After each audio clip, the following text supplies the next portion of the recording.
లోక్సభ ఎన్నికలకు కేసీఆర్ ఫ్యామిలీ దూరం. లోక్సభ ఎన్నికలకు ఫ్యామిలీ దూరం. కవిత ఇంతకుముందు పోటీ చేసింది, ఇంతకుముందు కేసీఆర్ పోటీ చేసిండు. అంతకుముందు మెదక్ లోక్సభ కానీ, కరీంనగర్ లోక్సభ కానీ, మహబూబ్ నగర్ లోక్సభ స్థానం నుంచి కేసీఆర్ పోటీ చేశాడు. తెలంగాణ వచ్చిన తర్వాత కూడా 2014లో కేసీఆర్ మెదక్ ఎంపీగా, అట్లనే గజ్వేల్ ఎమ్మెల్యేగా కూడా పోటీ చేశాడు. ఆ తర్వాత ముఖ్యమంత్రి కావడంతో మెదక్ లోక్సభకు వచ్చినాయి. ఆ తర్వాత 2014లో కవిత పోటీ చేసింది నిజామాబాద్ నుంచి. 2019లో కూడా కవిత పోటీ చేసింది. 2014లో గెలిచి 19లో అరవింద్ ధర్మపురి చేతిలో ఓడిపోయింది. ఆ తర్వాత 2024 ఎన్నికలే వచ్చినాయి. ఇప్పుడు 2019లో రాజ్యసభ నుంచి సంతోష్ ఉండింది. సంతోష్ కూడా ఆయన టర్మ్ కూడా అయిపోయింది. అంటే ఇప్పుడు రాజ్యసభలో కూడా కేసీఆర్ ఫ్యామిలీ ఎవరు లేరు. ఇప్పుడు హరీష్ రావు పోటీ చేయడం లేదు, కేటీఆర్ పోటీ చేయడం లేదు. నిజానికి తెలంగాణలో బీఆర్ఎస్ పరిస్థితి అగమ్య గోచరంగా ఉన్నది. ఆ పార్టీ గెలిచేటువంటి పరిస్థితి లేదు. మెదక్ లాంటి స్థానము, కరీంనగర్ లాంటి స్థానము బీఆర్ఎస్కు కాస్త గట్టిగా ఉన్నటువంటిది అనుకున్నటువంటి స్థానంలో గెలవాలంటే కరీంనగర్ నుంచి కేటీ రామారావు, అట్లనే మెదక్ నుంచి హరీష్ రావు పోటీ చేస్తారు. నిజామాబాద్ నుంచి కవిత పోటీ చేస్తే వాళ్ళ కుటుంబ సభ్యులే పోటీ చేసి పార్టీని నిలబెట్టుకుంటారు అనేటువంటిది ఉంది. అయితే మేము కుటుంబ పార్టీ కాదు, మేము కుటుంబ సభ్యులకు ఇవ్వలేదు, బీసీలకు ఇస్తామనేటువంటి పేరు తీసుకురావడం కోసం ఒక కొత్త ప్రయత్నం చేసి ఓడిపోయే సమయంలో మేము హైదరాబాద్లో యాదవ్కి ఇచ్చినాము, లేకపోతే జహీరాబాద్లో మేము మున్నూరు కాపుకి ఇచ్చినాము, నిజామాబాద్లో మున్నూరు. 2014లో 19లో నిజామాబాద్లో మున్నూరు కాపులే లేరా? జహీరాబాద్లో 2014లో 19లో అక్కడ మున్నూరు కాపులు లేరా? ఆ చోట్ల ఎందుకు ఇవ్వలేదు? మిగిలిన చోట్ల ఇప్పుడు బీసీలు అనేటువంటి వాళ్లకు టికెట్లు ఇచ్చినటువంటి చోట ఎందుకు ఇవ్వలేదు? గతంలో వాళ్ళ కుటుంబంలోనే నలుగురు పోటీ చేసేప్పుడు అప్పుడే ఒక్కరే పోటీ చేసి ఉంటే అరే నిజమే అనుకోవచ్చు. ఇప్పుడు ఓడిపోయే సందర్భంలో తెలంగాణలో 17 స్థానాల్లో భారత రాష్ట్ర సమితి పరిస్థితి అగమ్య గోచరంగా ఉంది. పార్టీ మీద వ్యతిరేకతతో కాదు, ప్రజల్లో ఉండేటువంటి కార్యక్షేత్రంలో ఉండేటువంటి ప్రజల యొక్క స్పందన ఇది, ప్రజాభిప్రాయం ఇది. ఎక్కడ కూడా బీఆర్ఎస్ పార్టీ గట్టిగా లేదు.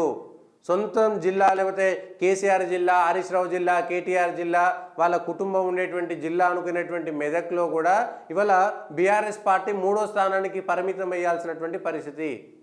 2వ స్థానంలో ఉండేటువంటి ఎక్కడెక్కడ 2వ స్థానం వస్తుంది అనేటువంటిది వెతుక్కోవాల్సినటువంటి పరిస్థితి. బీఆర్ఎస్ ఎక్కడ సెకండ్ ప్లేస్ వస్తుంది మాకు? ఇప్పుడు ఈ 17 స్థానాల్లో సెకండ్ ప్లేస్ వస్తే అది గగనం, అది గొప్ప అని చెప్పుకోవాల్సినటువంటి పరిస్థితిలో ఆ పార్టీ ఉన్నటువంటి నేపథ్యంలో ఇవాళ కేసీఆర్ పోటీ చేయట్లేదు. కొన్ని తెలంగాణలో ఏం లేదు, తెలంగాణలో చేసేది ఏం లేదు కాబట్టి కేసీఆర్ ఒక చోట, కేటీఆర్ ఒక చోట, కవిత ఒక చోట, హరీష్ రావు ఒక చోట, సంతోష్ రావు ఒక చోట, 5గురు పోటీ చేసి 5 స్థానాల్లో మేము బలంగా ఉన్నాము, 5 లోక్సభ స్థానాలు గెలిచామని చెప్పుకునేటువంటి ప్రయత్నం చేస్తారనుకుంటే కేసీఆర్ ఒకవేళ గెలిస్తే మళ్ళీ ఎమ్మెల్యే రాజీనామా చేస్తే అక్కడ గెలుస్తారో గెలవరో, హరీష్ రావు మళ్ళీ ఎంపీ గెలిస్తే అక్కడ ఆ స్థానంలో మళ్ళీ టీఆర్ఎస్ గెలుస్తుందా గెలవదా అనేటువంటిది ఒక భయము. సిరిసిల్లలో ఒకవేళ కేటీఆర్ ఎంపీ పోటీ చేస్తే అంటే ఎంపీ ఓడిపోతే, కుటుంబ సభ్యులు ఓడిపోతే అదొక బాధ. ఎట్లా అంటే విలువ పోతుంది. అరే స్వయంగా కేసీఆర్ వాళ్ళ కుటుంబ సభ్యులు పోటీ చేసి ఓడిపోతే అరే ఓడిపోయారు, వాళ్ళ కుటుంబ సభ్యులే ఓడిపోయారు, తెలంగాణలో ఆ పార్టీ పుట్టి మునిగిపోయిందని లోక్సభ ఎన్నికలు కాగానే మొత్తం ఇప్పటి వరకు కేసీఆర్ను దేవుడిగా, కేసీఆర్ను దైవదూతగా, కేసీఆర్ గొప్ప చాణక్యుడిగా అనుకున్నటువంటి వాళ్ళు, కేసీఆర్ మాట కోసం ఉన్నటువంటి వాళ్ళు మెల్లగా ఇప్పటికే సగం మంది జారుకున్నారు. 50% మంది క్యాడరు బీఆర్ఎస్ నుంచి వెళ్ళిపోయారు. క్యాడర్ అనేది లీడర్లు అంటే మధ్యలో అవసరాల కోసమో టికెట్ల కోసమో వచ్చినటువంటి వాళ్ళు కాదు.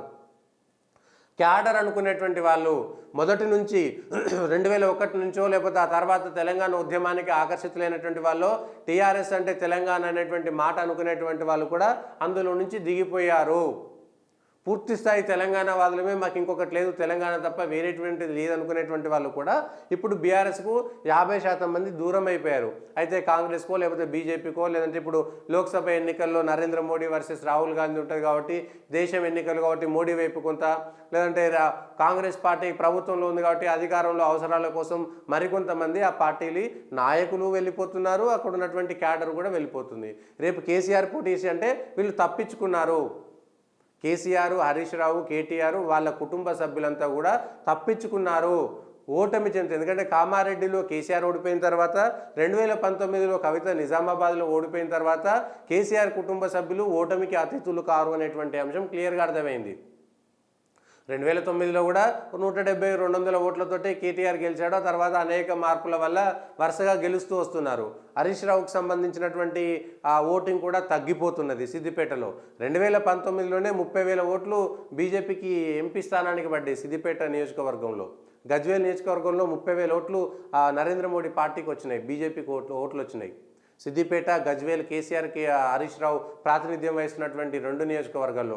దుబ్బాకలో కూడా అప్పుడు 30,000 ఓట్లు వచ్చినాయి. అంటే వరుసగా ఆ నియోజకవర్గాల్లో కూడా 30,000 ఓట్లు బీజేపీకి పడ్డాయి. ఈసారి అది ఇంకా మారిపోతుంది. సిద్దిపేట లాంటి ఏరియాలో, గజ్వేల్ లాంటి ఏరియాలో ఈటల రాజేందర్ పోటీ చేస్తే బీజేపీకి మంచి ఓట్లు వచ్చినాయి.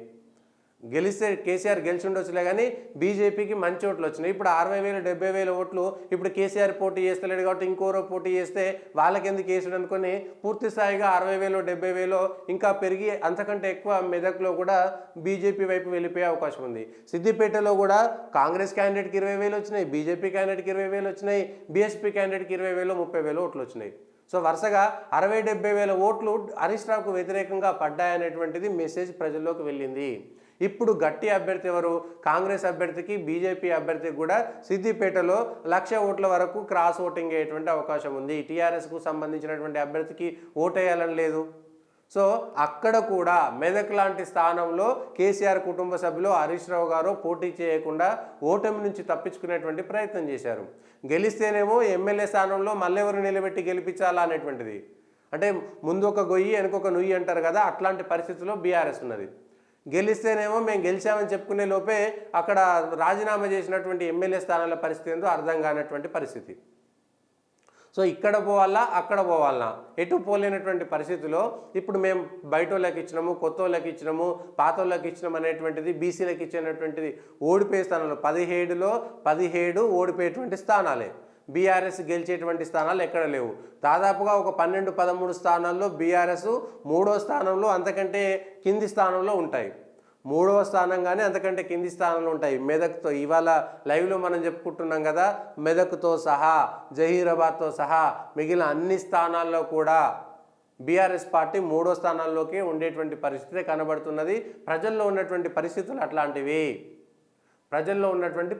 అట్లాంటివి.